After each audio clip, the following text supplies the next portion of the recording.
Brother, when is the last time you and I played an important game against each other? Yeah, this one really feels meaningful. Right? I mean, there are real consequences coming from the results of this one. Dude, you are not kidding. If we lose this one, we probably are forced to sell at the deadline, which means we'll miss the playoffs for the 6th straight season, waste another year of Werenski's prime. We'll have to make some really hard decisions about the vets that have been with this team for a very long time, and many of them are beloved members of the community.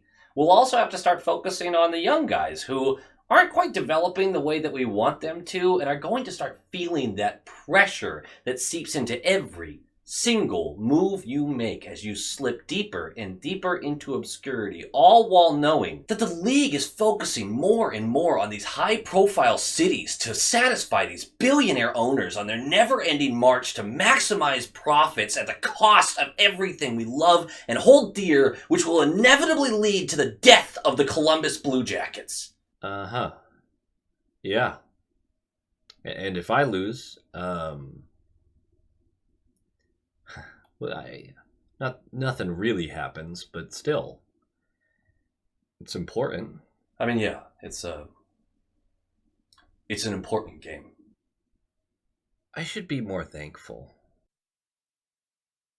Low quality fans of a high quality Bruins team, that is a dub. An important one too. It kind of crept up on me a little bit. Like, I wasn't really focusing on the games coming up outside of the Olympic break. I knew that people were saying we had the second hardest schedule for the remainder of the season, which, honestly, I haven't dug really deeply into. I don't know if it's more about the opponents that we're facing, which I assume it is, but also, if you look at our schedule, and Thomas did a great job on the Short Shift Pod, which you might want to check out, just throwing it out there, just check it out.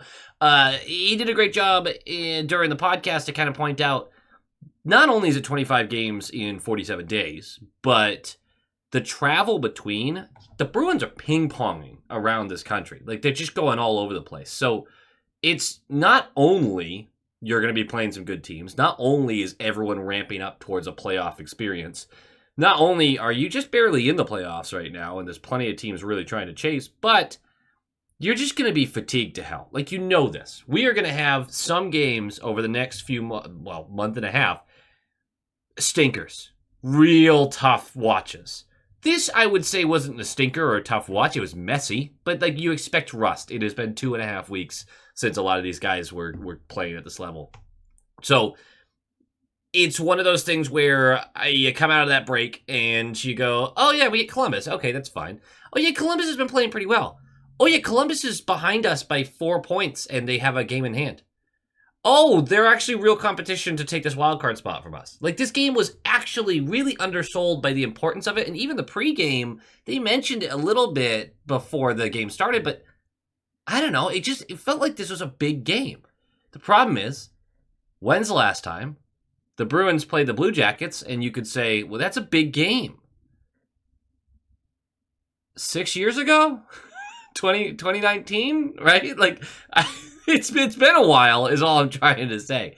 The Blue Jackets are on a heater. Just one loss doesn't change that. But it is the first meeting of the year. I believe Judd was the one who pointed out that this is the last team we had not seen yet this year, which it's late February, so that makes sense. First meeting of the year. They're 9-1-0 in their last 10 coming into this one, having won 7 straight. But that was nearly a month ago.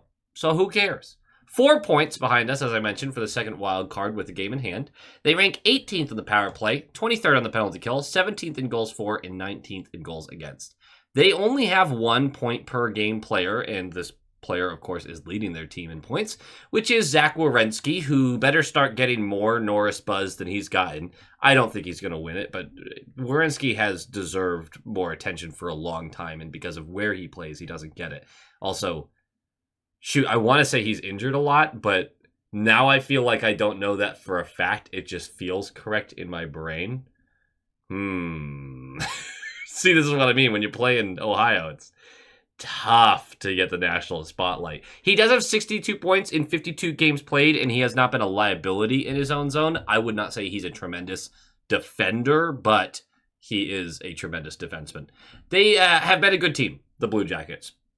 But there's a lot of inconsistency to their game. Part of that is how young they are. Part of that is obviously the coaching change. They've started to find more consistency lately. It's really started to come together before that Olympic break.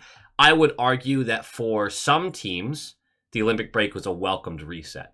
Columbus probably wasn't one of those, as they, again, 9-1-0 in their last 10 before that break, trying to push back into the playoff picture. You have no moral victories at this stage for Columbus. Like, you need to start making the playoffs. You need to make it kind of consistently. You need to see more growth from some of the younger players. All of that needs to happen. Like, there's no moral victories anymore for that franchise at all. They had a weird reset, obviously, in 2020. I think that's the year that they committed to keeping... Man, was that 2020? They were committed to keeping Bobrovsky and Panarin, even though they knew they were walking at the end of the season because they just wanted to make a push, and that was a whole thing. But they set the franchise back pretty tremendously by not pouring those guys out for great assets in return. I understood where they were going with it, but I think a lot of their fans are going, hey, we'd love some playoff success, some like real playoff success. Just throwing that out there. I think in 2019 they were our second round matchup, but I barely remember that series for some reason. I think I leave a lot of that playoff run in a dark place in my mind. I think that's fair.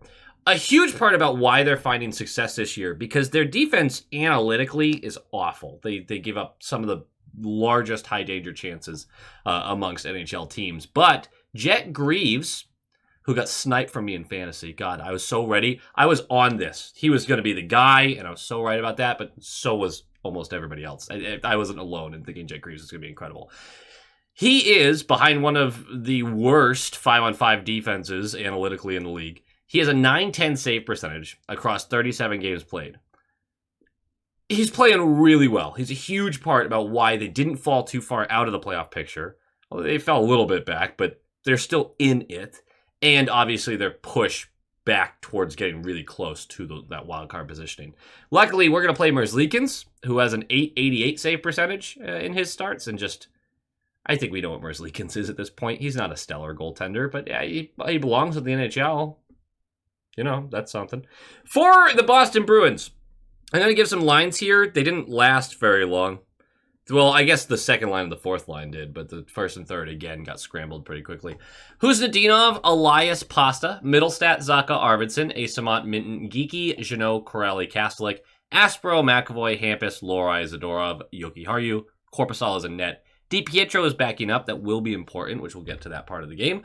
Swayman is given some more time to rest, which makes a lot of sense to me, even though he didn't play a ton during the Olympics. That's still a lot of travel. He just got back from all the celebratory stuff. Yeah. We actually aren't hurt right now, which is really cool. Harris, Peak, and Steves are all scratched, but we aren't missing pieces of our team. We're making decisions on who to play. We're not being forced into those decisions. Like I mentioned, this was a note that we have what is considered the second hardest schedule through the remaining of the season. I'm not worried about that. We're either going to earn a playoff spot or we're not. I really hate the whole, well, we had a tough road. Okay. Everyone has tough segments to their season. Everyone is dealing with a really compressed NHL schedule. It's unhealthy. I loved that the NHL players got to go to the Olympics. It was a really, really fun Olympics, but yeah, there's downsides to whatever you're going to do, and scheduling tends to be one of those things. So it's really going to be a long month and a half. It really, really is. And I'm a little worried too, because I didn't realize how this timed out, but my wedding and honeymoon, my wedding's in the beginning of April, and the honeymoon goes for the next couple of weeks after that. So I'm missing a lot of stuff. We'll have to figure that out when we get there, but I definitely have to make sure, because again, we are any revenue made from the channel during the playoffs, and this is whether the Bruins are in it or not, any revenue made is going to be a charity donation. And I actually haven't finalized who I'm donating to yet, but that has already been predetermined earlier this season. We just got to figure out how we can still make that impactful if I'm missing a bunch of time. I'm just kind of rambling at this point. Let's talk about the game, shall we? We had Bruins hockey. Welcome back. I feel like I kind of glossed over all of that. Puck drops. In 30 seconds into the game. It's a defensive breakdown from the Bruins. There would be many, but this leads to a great opportunity for Olivier from right in front of Korpisalo, who comes up with a strong save. Korpisalo sent a message right away that we should have listened to. Back the other way, Minten is launched on a breakaway, but gets pretty easily caught from behind and has it swiped away from his stick with like perfect defensive play, but also really easy defensive play. Because Minten doesn't protect the puck at all. He just kind of skates as if no one's on him. It was a very odd moment. I really didn't like Minten's game throughout this whole night, which is a bummer because you know I love me some Fraser Minten. But he was very involved, but almost always in a negative way. 4:32 in. There's a couple messages being made by the Bruins so far. They can't stop turning it over in their own zone. Their defensive coverage is a mess, and that's putting it pretty lightly. And Korpisalo looks great. Those three things would happen throughout the entire night, basically, and thank Bobby Orr that Korpisalo was locked in, because he was fantastic all night, and if he had just been good, we were screwed in this game. Because you look at the shot totals, and yeah, it looks like the Bruins just got demolished, and I'm sure that the expected goals differences are pretty lopsided. I haven't really looked into those, but the Bruins played better than the shot totals show, but Korpisalo had to make some massive saves. It's not like he was getting peppered from the walls and from the blue line. He had a ton of traffic in front of him, a lot of short distance chances, high danger chances. I cannot overemphasize how good Korpisalo was in this game. It was one of the best goaltending performances we've had this season, period, from any of our goaltenders. Anyway, 4:32 in. This is a goal against, by the way, is what I'm trying to get to, even though I'm just glazing Korpisalo, but he deserves it. The Bruins managed to get a puck deep into the offensive zone. Don't worry. This will come back around. They swing it up to the boards to Hampus on the glove side point. He has it on his backhand, and he decides that, and this was a lot of his decision-making in this game, too, he was just kind of fling it, you know? He sends a very soft, from his backhand, no-look pass into the slot for a very easy interception by Fantilli, who bumps this or kicks this puck forward to Marchment. He has Marchenko breaking, tries a low, hard pass to him. McAvoy gets a stick on it to intercept. Just goes right through his stick. Hard pass, I guess. Just right over it or right through it. I'm not really even sure how this happened because it looked like he got a ton of it. But it does get to Marchenko, who gets a breakaway, beats Korpisalo, blocker side. It's 1-0. There's a lot about that play where you go, okay, you know, this went wrong, and obviously the defense was able to intercept it, but somehow the puck still got through, and whatever. Just the amount of lazy plays, and I know everyone's rusty. That's what's really happening, is everyone's trying to catch back up to speed. They kept talking about how the pace is super fast, and even Chris Kelly is over there like, yeah, the pace, they're really bringing it, and they couldn't stop talking about the pace, and the whole time I'm watching it like, this is frantic. This isn't paced hockey. This isn't high-pace hockey. This is frantic hockey. No one knows where each other's supposed to be.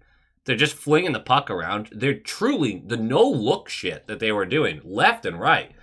And it was almost always bad. And this was both teams. This wasn't just the Bruins. Just very, very rusty hockey mixed with what I think was two teams realizing this game's huge. It really is. Because if Columbus wins that game, they're 2 points back with a game in hand. Obviously, the Capitals get a little closer, who I think are just 4 points back right now. We have 3 games in hand on them, so that obviously helps. But there's just the implications of every conference game right now are massive. You want to see the teams below you beat up on each other. Whoever has less points, you want them to win, and they just kind of even up and just stay back there, which we've seen a little bit of that. Again, Toronto lost another game tonight, this time to the Panthers. I think it's two teams that realized the importance of the game, but they weren't quite ready for it. It's like waking up, you slept through all your alarms, it's 9 a.m., and you have an important business meeting at like 9:15, and you're just trying to, oh God, I gotta get my brain going. You just turn into a frantic mess. I'm doing too much time on this, but it's 1-0. It's a little worrisome.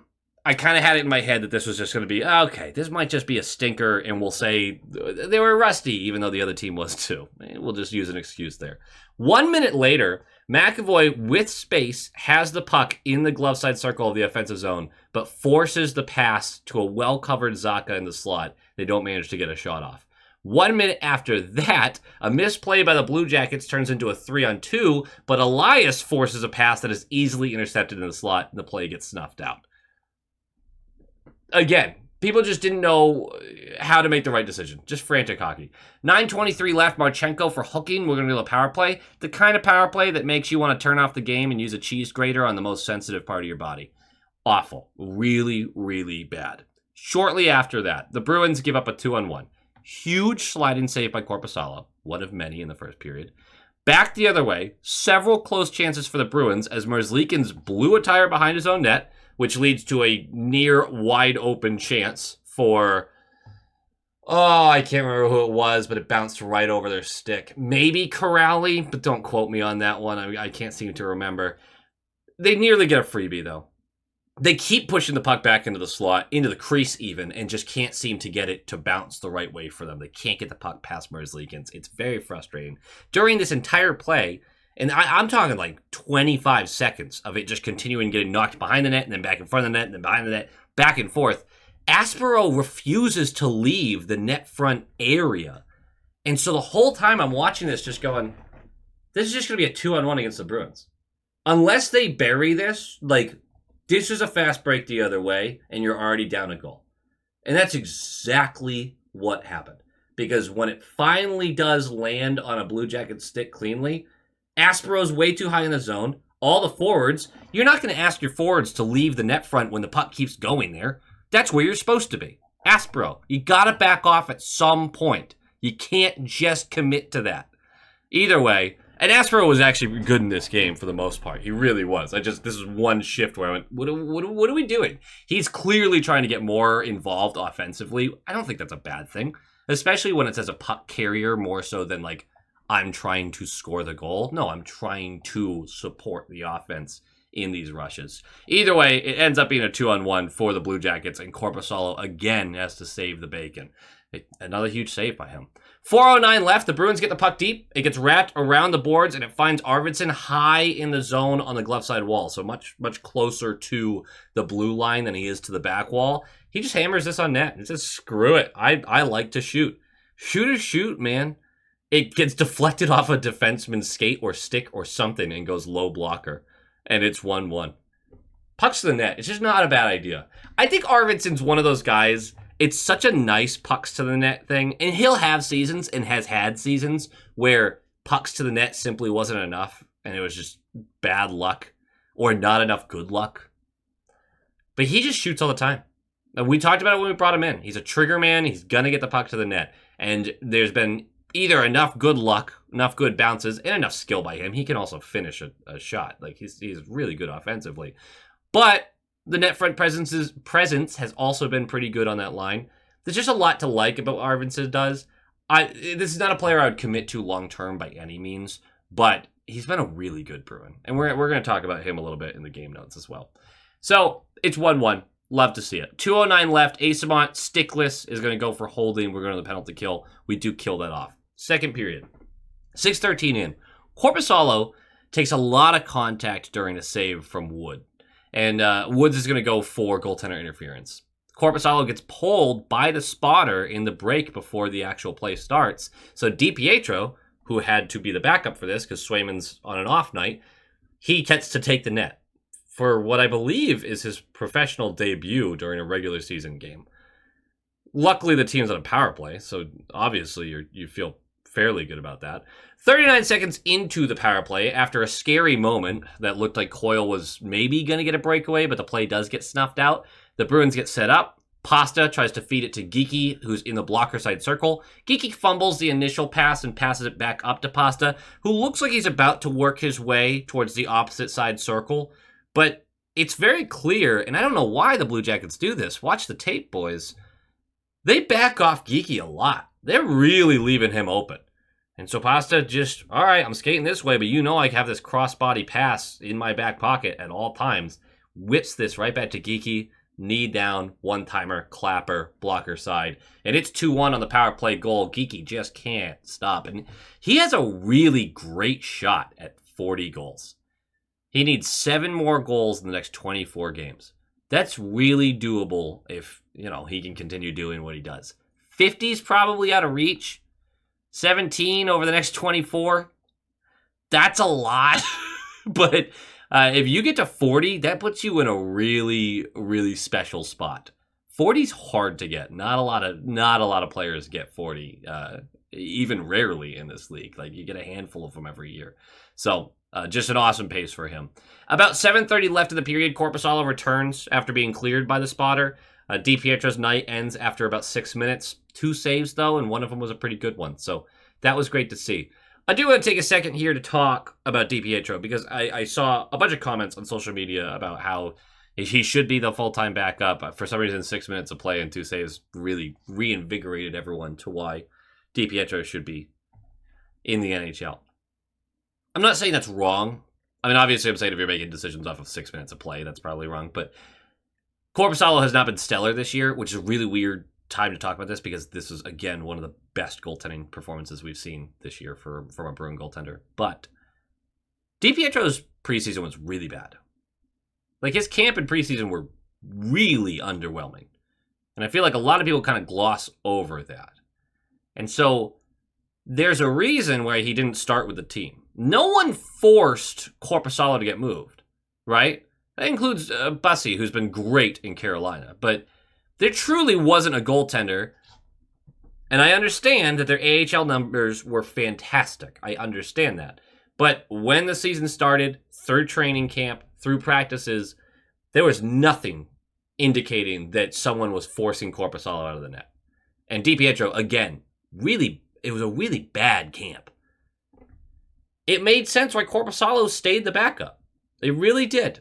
And so there also hasn't been a lot of opportunity to bring a goaltender up. There haven't been like injuries, and hopefully that continues to be the truth, knock on wood. It's hard to pull up a third goaltender when you have the other two healthy. And moving off of Korpisalo, trading him, which would be difficult to get anything of value out of that, if not having to give up something to move him. But moving off of him, you do lose a certain sense of security. Korpisalo, not a stellar season by any means. 888 save, 890 save percentage, something like that, coming into this one. But you really don't know what you're getting from DiPietro. You truly don't at the NHL level. And if he's getting cooked, that means you have to start Swayman 4 out of every 5 games, 5 out of every 6, basically just avoiding back-to-backs. And that hasn't really been a great situation either this year. So you can see the logic, at least. And I think DiPietro is going to get more run at some point. My expectation is next year.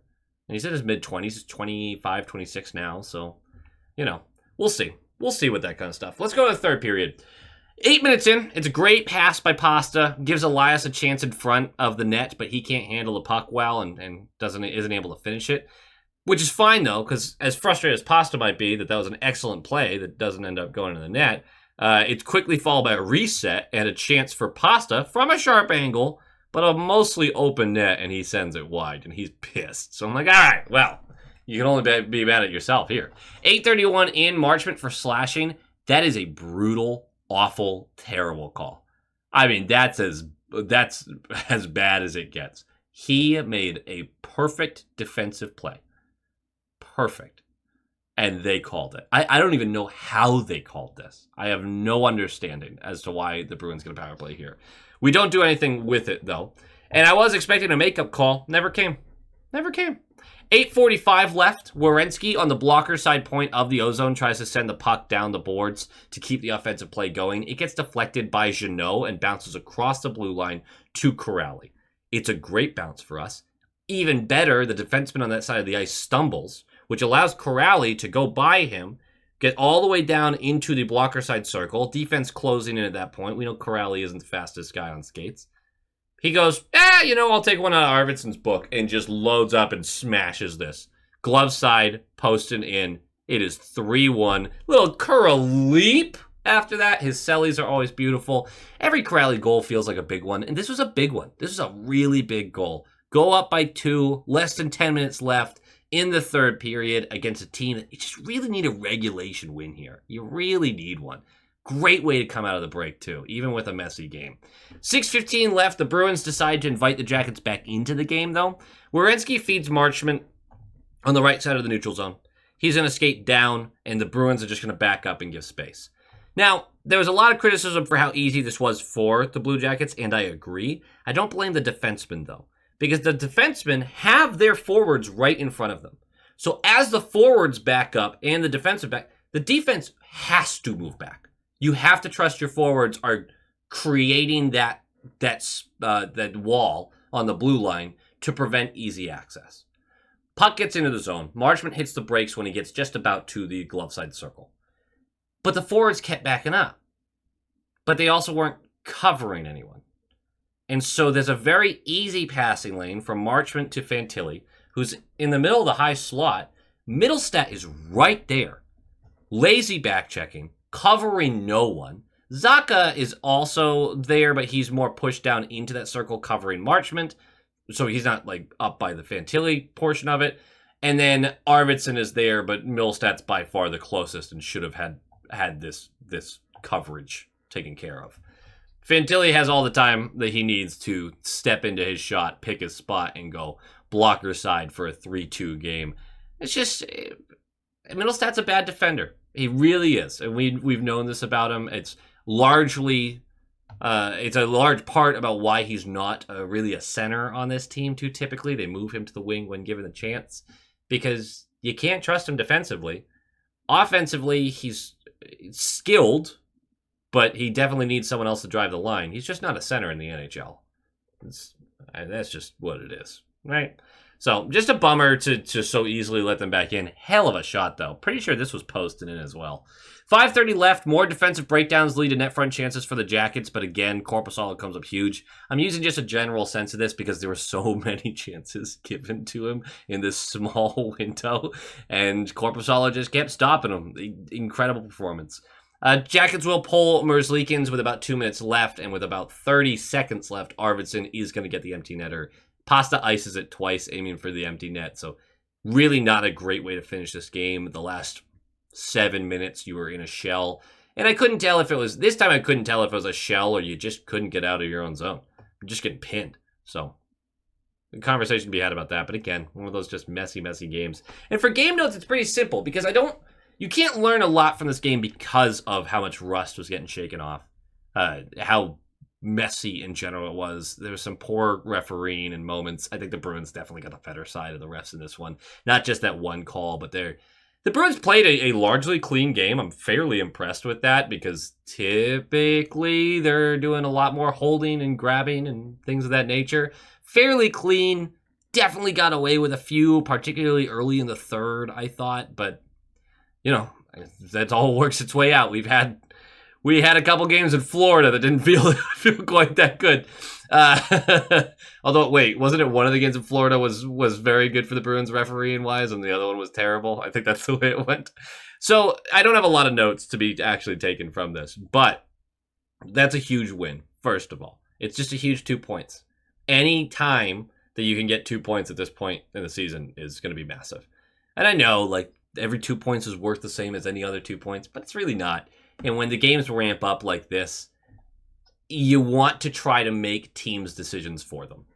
For instance, Toronto dropping back-to-back games in regulation largely just means they're non-contributors later in the season. They're going to likely move out pieces at the deadline, hopefully fall deep enough in the draft where they get a top 5 pick. If not, the Bruins might get a nice little pick here. You're almost rooting for it as a Bruins fan because they still have a long way to drop to really be in the top 5. So if they do decide to sell, you're kind of like, are you guys going to be bad enough to really keep us from getting this pick? Or are you just making our pick a little better? Anyway, this next couple of games in general, you're trying to make teams doubt what they're going to be doing when you're being chased. You also are trying to keep pace with other teams in your division. The perfect scenario is the Bruins getting out of the wild card to take third or second in this division. Montreal, obviously, and Buffalo are up there. Detroit's right there. But they're all within a point or two. Or 2 or 3 points, I should say. They're close.